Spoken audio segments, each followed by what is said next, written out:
బయటికి శ్రీరంగంలో ఒక ఇంటి ముందు వెళ్తా ఆయన ఒక ఫోటో తీసుకున్నాడు. సో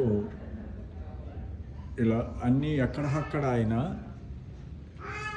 చాలా వాల్యుబుల్ ఫొటోస్ తీసుకుని ఇంతకాలం జాగ్రత్తగా పెట్టుకొని, మనకు రోడ్డు పక్కన ఆవులై పడుకుంటే షాపులు తమిళ్ కనపడుతుంది కదా.